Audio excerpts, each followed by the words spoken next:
Amen. Okay? Mga kapatid, siguro po magandang ang panimula po natin ay magpaalala na talagang God never intended anyone, especially believers, to live the Christian life alone. Hindi po kalooban ng Panginoon na tayo po'y nagsosolo o nag-iisa, mga kapatid. From the beginning, He designed His people to worship, to work, and to walk together.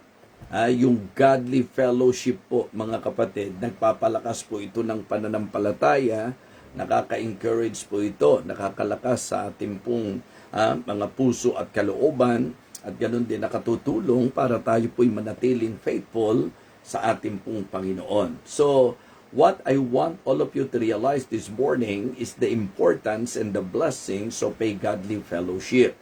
No man liveth unto himself, and no man dieth unto himself. It is good to somehow consider what the writer said. Two are better than one. Okay? Two are better than one because they have a good reward for their labor. So, godly fellowship.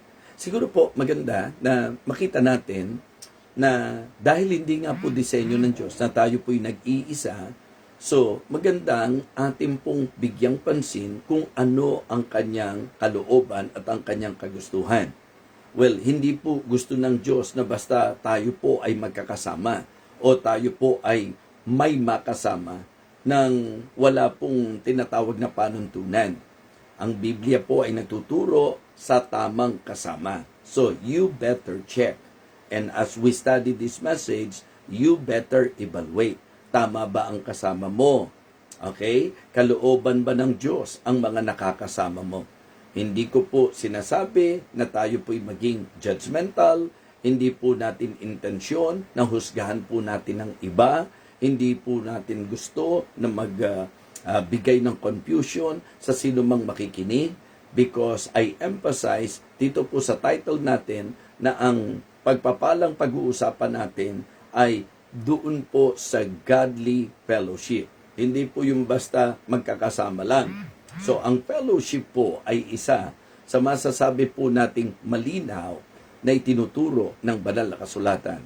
Ang early believers po, mga kapatid, doon po sa Book of Acts, pinapagtibay po ng tinatawag nating fellowship.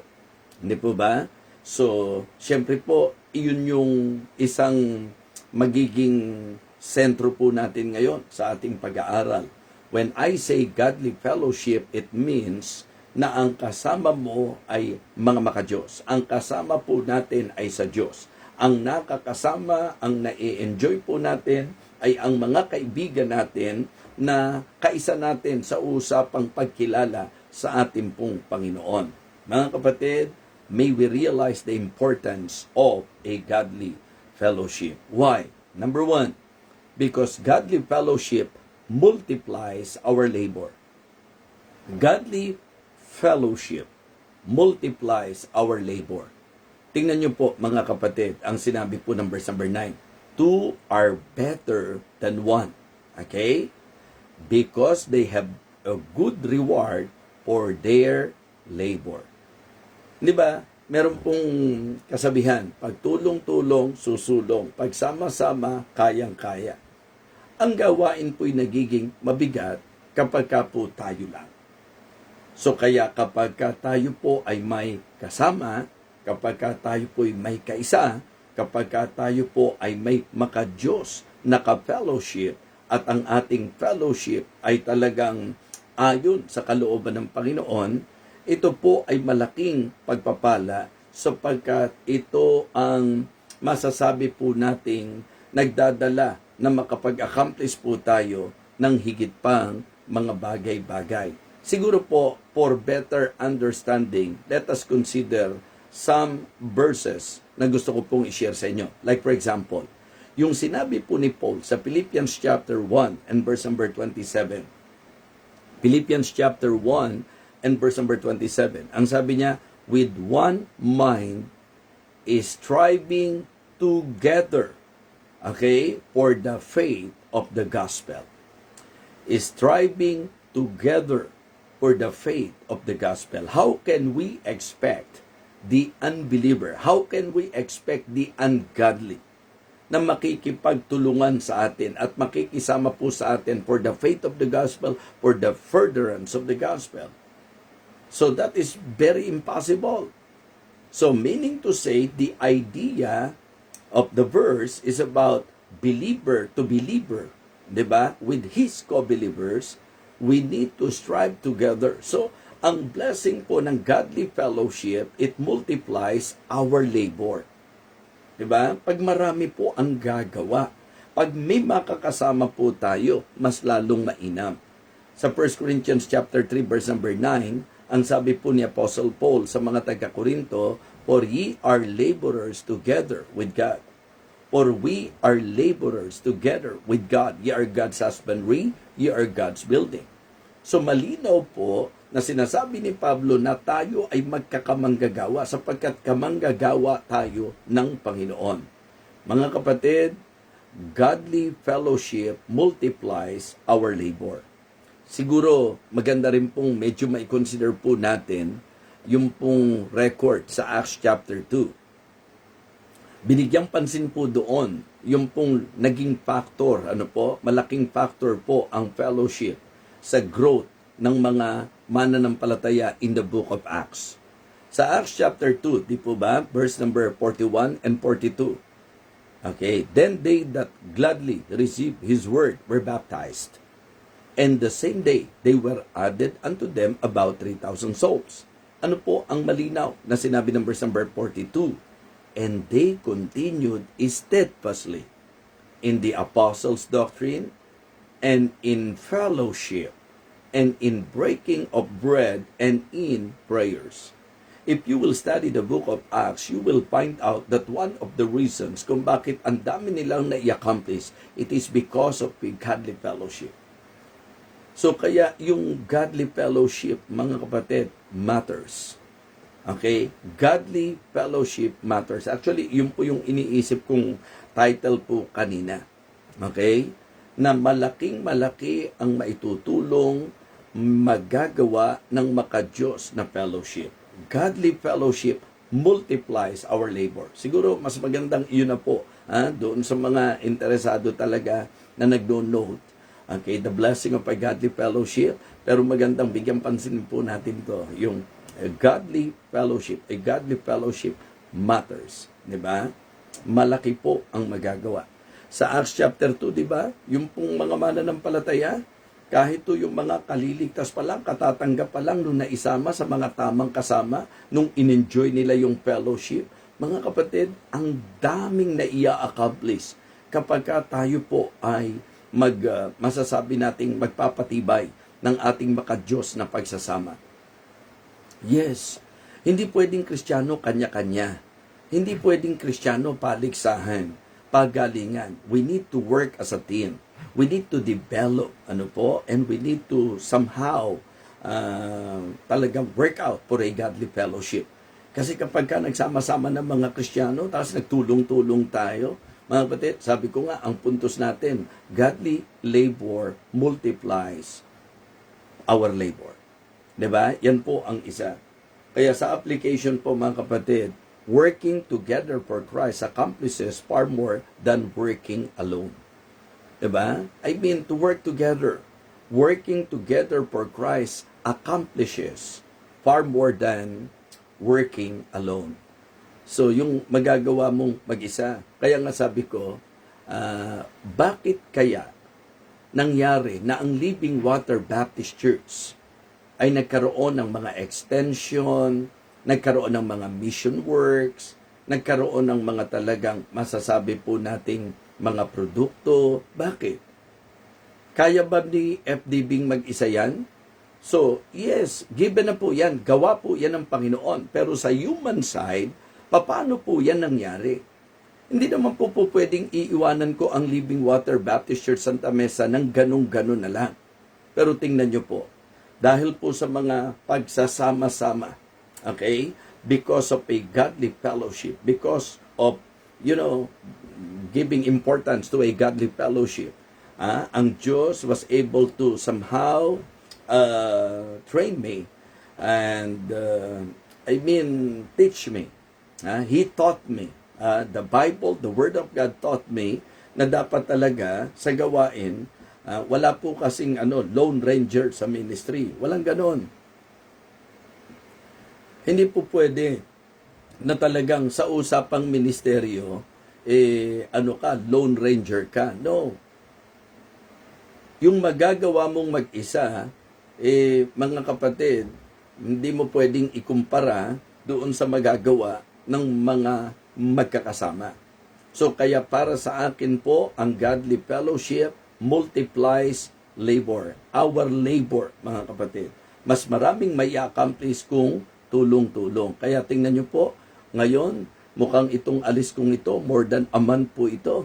Pero kung wala po ang mga matitibay na fellowship ng Living Water Baptist Church, hindi po posible ito, mga kapatid. Even Pastor Norman Gatdula, he cannot do the work alone. It is good na may mga pastoral staff, meron pong mga preachers, meron pong mga members who are very supportive, na talagang, kumbaga, pinagsama-sama, nagsasama-sama para sa gawain ng Panginoon. Mga kapatid, let us develop in our church yung godly fellowship.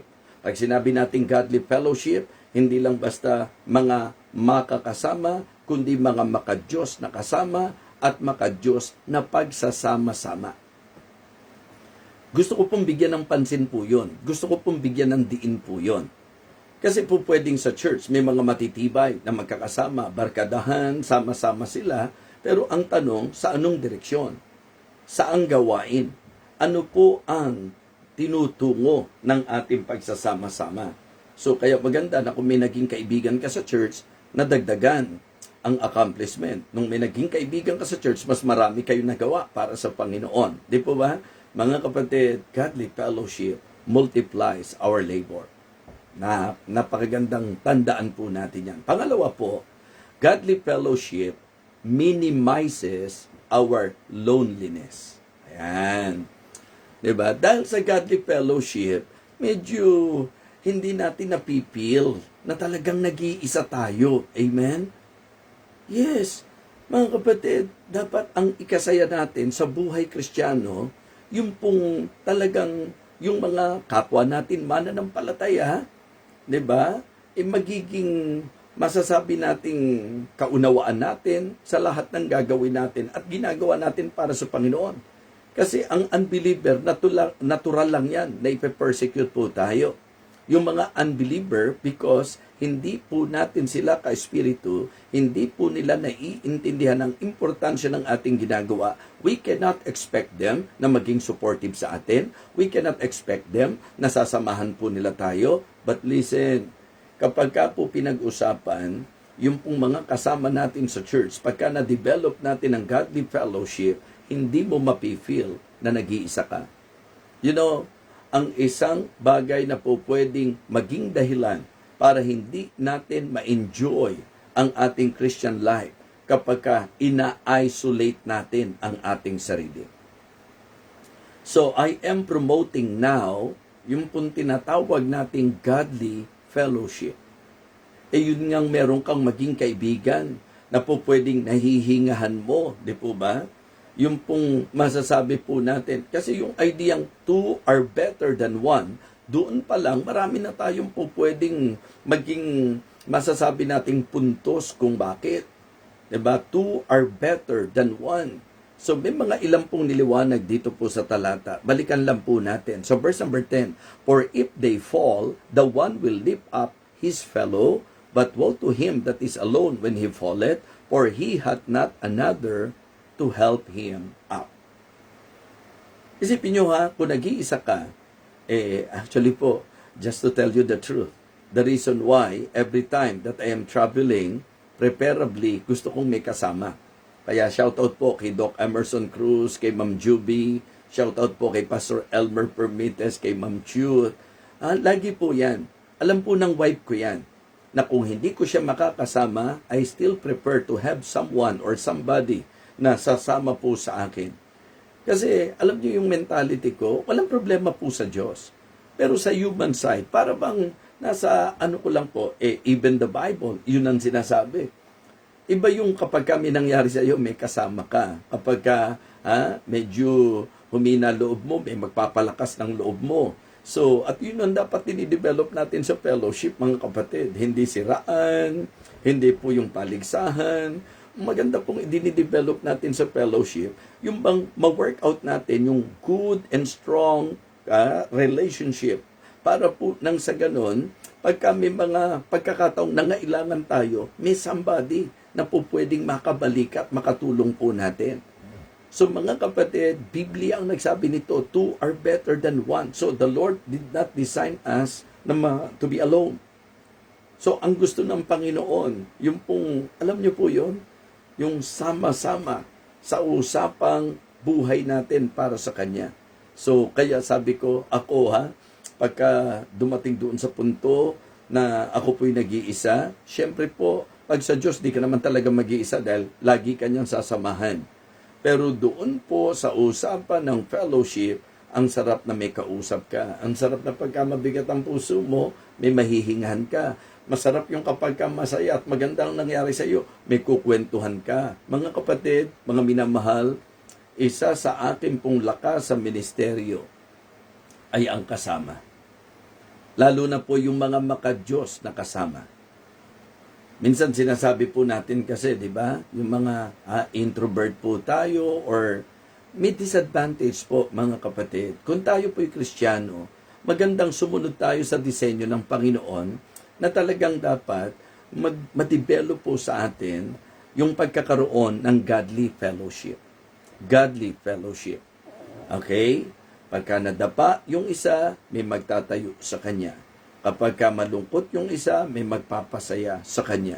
Kapag ka medyo nalilihis yung isa, may magpapaalala sa kanya. Mga kapatid, two are better than one. And I can say na ito po'y malaking blessing. Malaking blessing po ang godly fellowship. Okay? Because godly fellowship matters, mga kapatid. Malinaw po that godly fellowship multiplies our labor. And godly fellowship minimizes our loneliness. Diba? Tingnan nyo ang mga talata sa Biblia na sinasabi po ni Apostol Pablo. Sa Galatians chapter 6 verse number 2, ang sabi niya, bear ye one another's burden and so fulfill the law of Christ. Lumalabas, law of Christ daw po yung bear ye one another's burden.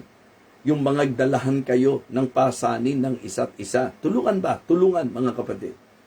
So, hindi po pwedeng mag-iisa ka. You need someone. You need somebody. You need friends. You need your brother and your sister. So, we better treat each other right because we need each other. Mga kapatid, bear ye one another's burdens and so fulfill the law of Christ. In Hebrews chapter 3 and verse number 13, hindi po ba ang sabi ron, exhort one another daily. Kaya yung mga kaibigan kong pastor, ang laki ng kanilang impact sa buhay ko. I can say that my friend pastors, they are great help in my life in the ministry. And listen, even the members of the church, diba? Kaming mga pastor, joy namin yon na ang mga mananampalataya, kaisa namin, ang mga mananampalataya, kabalikat namin, katulong namin. Kasi ang hirap din po talaga na ang ministeryo bibit-bitin lang ng pastor. Kaya mga kapatid, godly fellowship matters. Okay? So, ang sabi, exhort one another daily. Sa Romans chapter 12 and verse number 15, ano po ang sabi? Rejoice with them that do rejoice and weep to them that weep. So, sinasabi po na makigalak tayo sa nakikigalak. Kung nag-iisa ka, diba? Makiiyak tayo sa nakikiiyak. Yan po ang sinasabi po ng Bible. At ang mga ilang example siguro na maganda makita natin. Yung example ng godly fellowship. Siguro, ang isang best example dyan, si Daniel at yung 3 young Hebrews. Makikita nyo kung paano na sila po ay naging mas matibay, mas matatag dahil sila po'y magkakasama. Mga kapatid, godly friends encourage us in times of weakness. Diba? In times of sorrow. And also in times of discouragement. So kaya ako po kahit miyembro yan, basta pinagtiwalaan ko po yan. 'Di ba? Kasi sometimes 'di ba, ang sabi ng mga pastor, ako mahirap pagtiwala sa miyembro. Kasi ang miyembro pagka negatibo sa iyo, yari ka. Kaya lang po mga kapatid, hindi lang naman sa miyembro yun. Kahit naman sa pastor ka magtiwala, ganun din naman eh. So, kasi nasa pagkatao po yan, nasa pagkakristyano po yan. Pero para sa akin po, importante na meron pong somebody. Kaya kapag ka ikaw member, tapos nakakausap kita, nakapaghihinga ko sa iyo, it means something, mga kapatid. And you need to appreciate that and to consider that as, compliment. It means to say na pinagtitiwalaan ka. Mahirap naman po talagang magkakasama nang hindi tayo magkakaroon ng tiwala sa isa't isa. Mahirap din naman po na sobra ang tiwala mo doon sa hindi mo pa talaga ganong kakilala. So, mga kapatid, mga minamahal, it is good to have godly friends for a godly fellowship. Yung bang mga kaibigan na talagang makikipagtulungan sa iyo sa usapang ministeryo. Kaya nga sabi ko kanina, ang pinag-aaralan natin ay hindi basta fellowship, kundi godly fellowship, because godly fellowship matters, mga kapatid. The blessings of a godly fellowship. Mga kapatid, again, godly fellowship multiplies our labor. Godly fellowship minimizes our loneliness. And then thirdly, and the last, godly fellowship maintains our loyalty. Diba? Godly fellowship maintains our loyalty. Hindi nyo po maaasahan ang loyalty sa mga hindi makadiyos.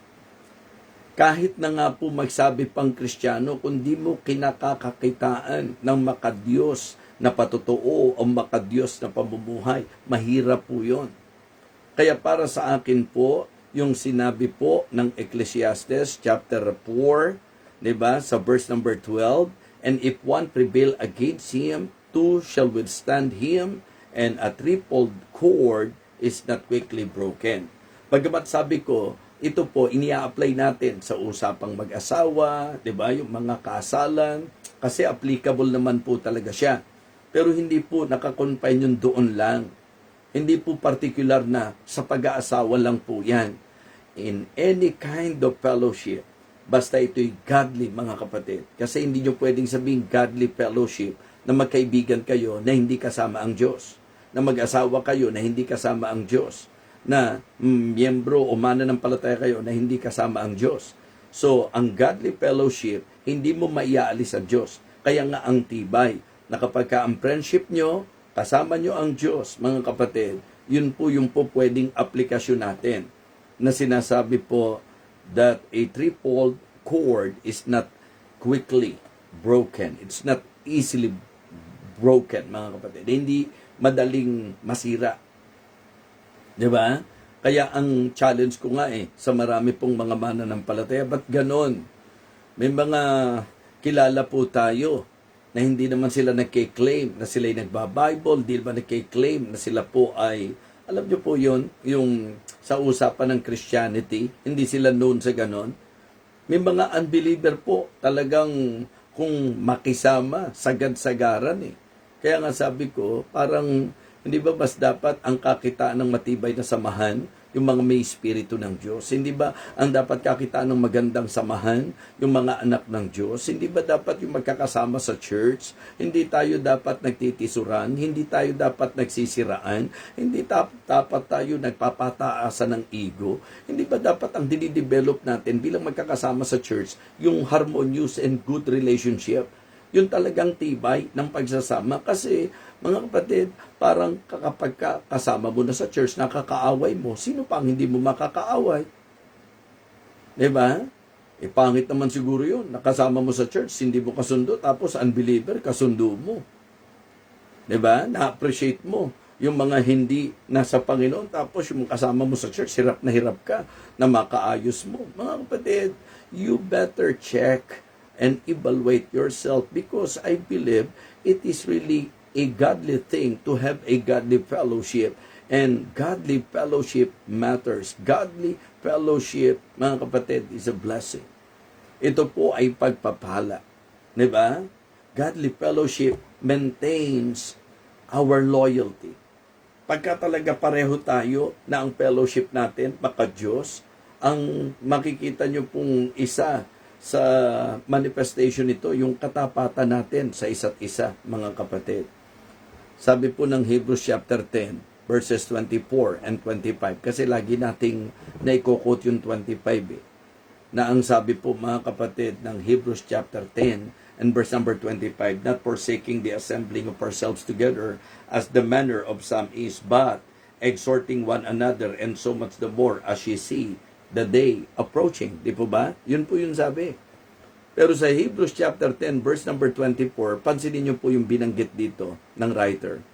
Okay? Hebrews chapter 10 verse number 24. Saan daw natin dapat i-provoke ang bawat isa? Sabi po ng verse number 24, ang ganda po, kaya gusto kong bigyan ng diin po natin. And let us consider one another to provoke unto love and to good works. Kaya nakaka-bless makakita sa church na yung klase ng friendship, palibasa, Diyos ang sentro, Diyos ang gitna, ang tibay. Nandoon ng loyalty, mga kapatid, na may maintain po nila yan. Ang isang gusto ko ipaalala sa inyo, wala namang pong friendship at wala namang kahit na anong uri ng relationship, wala namang perfecto, mga kapatid. For sure, makakaranas po tayo ng hindi pagkakaunawaan. Pero yung godly fellowship, yun po yung magme-maintain ng tinatawag nating loyalty. Sa 1 Thessalonians chapter 5, ang sabi po mga kapatid ng verse number 11, comfort yourselves together and edify one another. Kanina, encourage one another. Ngayon po, edify one another. And enlighten one another. Ang sarap nung meron pong, alam niyo yun, yung nagpapaliwanagan at nagbibigay liwanag sa isa't isa. At ang sinasabi ko po ang mine-maintain po ng godly fellowship, yung ating pong loyalty. Okay? Faithful na kaibigan tayo, faithful na kapatid tayo sa Panginoon. Sa Proverbs 27, ito yung ini-apply po naming mga pastor, iron sharpeneth iron. So a man sharpeneth the countenance of his friend. 'Di ba? Ang isang tunay na kaibigan, maka-Diyos na kaibigan, dadaling kanyan sa maka-Diyos na fellowship at ang maka-Diyos na pagsasama po ninyo ang magme-maintain ng loyalty. Kaya pagkakaibigan talaga, nakatutulong po yan. Mga kapatid, nakakatulong po ang faithful fellowship sa mga mananampalataya para tayo po ay manatiling matatag. Diba? At loyal una sa Panginoon. So, 3 bagay po ang tinalakay natin. Hindi baliwala, hindi mababaw, hindi ganun lang po ang godly fellowship. Again, maganda po na makita nyo na ang godly fellowship, ito po ay design ng Panginoon. Dinisenyo ng Diyos ang Kristiyano na talagang hindi po pwedeng nag-iisa. We need to develop a godly fellowship because godly fellowship multiplies our labor. Godly fellowship minimizes our loneliness. And godly fellowship, mga kapatid, maintains our loyalty. Kaya masasabi ba nating loyal po tayo, mga kapatid? Siguro po gawin natin na ang fellowship natin sa mga kapwa natin mananampalataya ang maging priority natin. I am not saying na huwag kang makipagkaibigan sa mga nasa labas. Ang sinasabi ko siguro, mas i-prioritize po natin yung mga ka-fellowship na talagang alam nating kaisa natin at talagang mananampalataya rin po, mga kapatid. Para habang nag-worship ka, kasi nga kanina didiinan ko sa inyo, ang godly fellowship, napakaganda nito for us to walk together, to worship together, and to work together. Yes, ang godly fellowship po magdadala sa atin dapat for us to walk together, Diba? Can two walk together except they be agreed? Okay. To worship together, kaya let us worship the Lord in the beauty of His holiness. Diba? And to work together. Serving together. Yun po yung idea. Work together. For we are laborers together with God. Mapapansin nyo po na sa ating pong pagsasama-sama, ang trabaho po, ang accomplishment po, mas marami. Kapag tayo po sama-sama, medyo yung bahagi nung siguro anxiety o depression, kasi pagka nakikihalo ka, lalo na mga makadiyos ang nakakausap mo, palakasan po yan. And then maintains loyalty. Kaya wag nyo po sanang sisirain ang tiwala ng kapatid natin sa atin. Wag nating sisirain po, mga kapatid, ang masasabi nating tiwala ng kaibigan natin, ng kasama natin sa church. So let us maintain loyalty. At ang godly fellowship ay susi para po dyan. So mga kapatid, two are better than one. Yan po ang sabi ng Bible. Because they have a good reward for their labor. Or if they fall, anong sabi? The one will lift up his fellow. But woe to him that is alone when he falleth, for he hath not another to help him up. Talagang pag pinili mo mabuhay kang mag-isa, pag nadapa ka, walang magbabangon sa'yo. Diba? Kapag ka nalilihis ka, walang magpapaalala sa'yo. Kapag ka nakakalimot ka, walang magpapaalala sa'yo. Pagka mali ka, walang magtatama sa'yo. Kapag ka masaya ka, walang makikisaya sa'yo. So, ang sarap at ang ganda, malaking tulong, yung pong tinatawag nating godly fellowship. Kaya, mga kapatid, mga kaibigan, I hope and I pray na muli tayong napagpala sa ating po naging pagsasalo-salo. Ang saya umaga talaga dyan sa inyo. At dito po, 12:00 naman ng hating gabi. Pero masaya talaga na mga pagministeryo po, lalo na sa mga kitang-kita mo na sabik at uhaw sa salita ng Panginoon. Nako, nag-e-enjoy po ako na magministeryo po sa inyo. Sapagkat nakikita ko po na sincerely, you really love the Lord and you really love His Word. Kaya po, tuloy-tuloy lang. Suportahan po natin ang ating pong every morning na pagsasalo-salo. At ipag-pray nyo lagi, napalakasin ako ng Panginoon, bigyan ako ng karunungan, at nawa, hindi lang tayo makikinig, kundi talagang ia-apply po natin. Hanap nga tayo ng patutugtugin po natin ngayon. Ano po? So, basta makinig lang po tayo lagi, mga kapatid, at tuparin po natin, ganapin po natin, kasi yun po ang kabuluhan ng lahat. At may panawagan ako hindi ko po ito basta ginagawa. So malaki po ang kakailanganin para po si Pastor Jabez sa kanya pong pagpapastor dito po sa London. Medyo kung kayo po'y kinikilos ng Panginoon, Living Water Baptist Church members, siguro po maganda na kayo po'y makipag-ugnay sa amin, lalong-lalo na po doon sa mga miyembro po natin, sa kay Pastor Donald. Siguro po mag-express po tayo.